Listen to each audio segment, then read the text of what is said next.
Halo, selamat datang.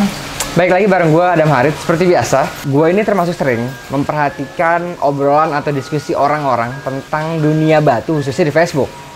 Salah satu pembicaraan yang sering banget dibahas adalah mengenai James Lab yang ada di Indonesia. Apakah James Lab di Indonesia ini bisa diandalkan? Karena sering bagi mereka nih, bagi yang sering ngeluh di sosial media mengatakan bahwa kadang-kadang hasil dari James Lab Indonesia sering beda nih, atau terkadang salah dalam menganalisa dibanding dengan James Lab yang ada di luar negeri. Jadi di video ini gue pengen membahas secara spesifik apakah James Lab yang ada di Indonesia ini dapat diandalkan. Stay tune.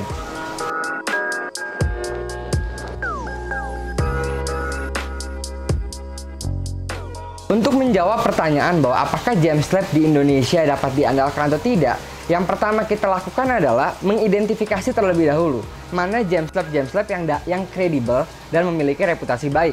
Oke, kalau kita udah berhasil mengidentifikasi itu, lantas ya baru kita bisa menganalisa sejauh mana James Lab ini dapat diandalkan.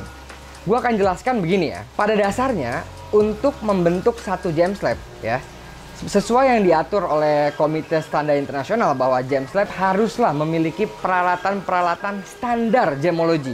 Apa aja itu? Misalnya nih, mikroskop, refraktometer, ya, spektrometer, UV light, oke, alat timbang air. Ini 5 peralatan standar yang wajib dimiliki oleh setiap James Lab. Lantas, berikutnya setelah alat ini barulah diperlukan gemologis yang berpengalaman atau handal dalam menganalisa batu. Setelah memiliki ini, sebetulnya sudah diperkenankan atau diperbolehkan membuka laboratorium batu permata. Nah, gua akan kasih sedikit perbandingan, oke? Kalau James Lab Indonesia dibanding dengan, gua akan kasih perbandingan antara James Lab di Indonesia dengan James Lab di luar negeri. Pertama begini, yang perlu banget kita pahami adalah bahwa sebagian James Lab di Indonesia telah memenuhi kriteria standarisasi laboratorium batu permata yang tadi udah gue sebutkan plus gemologisnya. Hanya satu yang kurang, yang banyak tidak dimiliki adalah peralatan advanced gemology seperti misalnya UV-VIS, Raman, FTIR, dan sebagainya, lead test dan lain-lain. Kenapa? Pertanyaannya dong, kalau lab-lab di luar negeri banyak yang memiliki peralatan advance itu, kenapa di Indonesia sedikit lab yang memiliki alat itu? Gua kasih argumentasi kenapa, oke? Pertama, karena peralatan advance itu tuh nilai investasinya luar biasa mahal. Untuk memiliki alat advance yang lengkap minimal 4-5 miliar. Kebayang nggak? Ya itu pertama. Kedua, alat-alat itu memerlukan pelatihan khusus untuk menggunakannya. Yang mana pelatihan-pelatihan itu tidak diajari di sekolah gemologi. Artinya apa? Gemolog atau lab yang mau memiliki alat itu mesti tambah kursus khusus untuk mempelajari alat itu. Ada di Swiss itu ada. Gitu. Dan di Bangkok gue gak tahu ada apa nggak, tapi di Swiss yang gue tahu ada. Gitu kan? Itu hal pertama. Sekarang yang kedua, oke, setelah tadi gue jelaskan soal mahal dan perlunya pelajaran khusus tentang itu. Yang berikutnya mau gue jelaskan adalah harga jasa sertifikasi. Gimana lab-lab di Indonesia bisa berinvestasi mahal, ya, sedangkan kebutuhan pasar atau kemampuan pasar dalam membayar sertifikasi itu masih rendah. Kalau kita bandingkan di luar negeri, kayak misalnya lab GRS, kita ambil contoh, satu sertifikatnya udah berapa juta, betul kan? Bahkan kalau ekspres bisa sampai ribuan dolar untuk satu sertifikat. Kalau pasar di Indonesia mampu ya membayar jasa sertifikasi dengan harga mahal seperti itu, gue yakin lab-lab di Indonesia akan dengan senang hati berinvestasi alat advance. Toh alat advance-nya membantu mereka, sangat amat membantu mereka, sangat amatnya meningkatkan akurasi proses analisa. Gitu loh, ya. Tetapi yang mau gue sampaikan di sini adalah begini. Kalau kita bandingkan ya, lab-lab di Indonesia dengan peralatan standar versus lab-lab di luar negeri dengan peralatan advance, menurut gue James Lab di Indonesia sudah sangat amat bisa diandalkan. Kebayang nggak kalian? Misalnya gini, gue kasih perbandingan analogi begini. Untuk memeriksa hit beryllium, oke, lab-lab advance memerlukan 2 cara. Analisa inklusi serta bantuan dari lead test untuk membaca trace elemen beryllium, ya kan? Sedangkan lab di Indonesia hanya dengan analisa inklusi rata-rata sudah berhasil dengan tingkat akurasi yang baik dalam mendeteksi beryllium ini.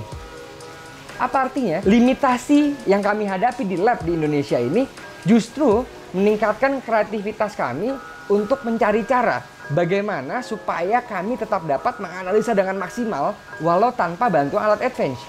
Yang mana hal itu sangat memungkinkan. Karena kalau kalian perhatikan, kalau kalian baca beberapa literatur atau pengalaman gemolog dunia, semua sepakat mengatakan bahwa analisa mikroskopik adalah yang utama dalam proses identifikasi batu permata. Alat advance adalah alat pelengkap, alat pembantu. Makanya, tetapi kalau bisa dikombinasikan, tentunya akan menjadi kombinasi yang luar biasa. Oke, itu tadi soal mekanisme dari apa yang gue sampaikan ya. Berikutnya, selain itu juga, kalau kita bandingkan jenis-jenis batuan yang ada di Indonesia, yang beredar di pasar Indonesia dengan pasar luar negeri, gue bisa katakan bahwa gemolog-gemolog di Indonesia ya bisa jadi sebetulnya menganalisa jauh lebih kompleks dari batu-batu yang dianalisa di luar negeri. Gue ambil contoh, kalau kalian ke lab-lab mahal, Gublin, GIA, apakah mereka menganalisa akik yang udah diotak-atik treatmentnya? Mereka nggak analisa itu, mereka hanya analisa batu-batu yang umum. Ruby, safir, topaz, quartz, dan lain-lain. Yang mana itu batu yang menurut gue pribadi cukup mudah. Tapi the real challenge-nya adalah ketika harus menganalisa batu-batuan yang sangat amat menantang dan tidak diajari di sekolahan. Gue ambil contoh akik yang ditambahin tinta sedikit. Kalau lo masukin ke lab luar, bisa jadi mereka keliru menganalisanya. Kenapa? Bukan karena mereka bodoh, tetapi karena mereka tidak biasa menganalisa spesimen seperti ini. Gitu. Jadi yang mau gue sampaikan, poin yang mau gue sampaikan adalah James Lab Indonesia cukup dapat diandalkan.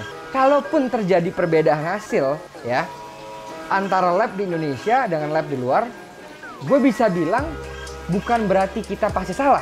Dalam beberapa kasus bahkan gue sendiri pernah mengkoreksi lab GIT di Bangkok karena mereka salah identifikasi waktu itu, lattice diffusion dibilang hit.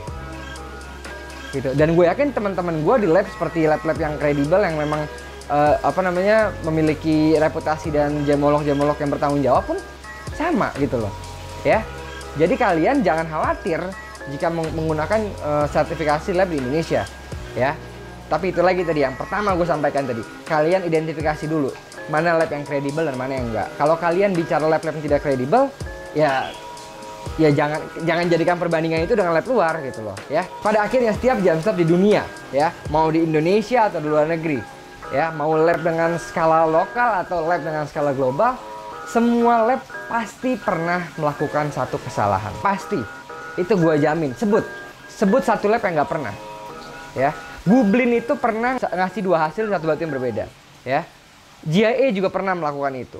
GRS sebutlah semua pernah melakukan gitu. Jadi jangan jadikan tolak ukur satu kesalahan untuk mengeneralisir lab ini tidak dapat diandalkan. Artinya begini, ketika ada satu kesalahan dilakukan oleh lab ya, kalian jangan lupa satu kesalahan itu terjadi dari berapa ribu kali pemeriksaan.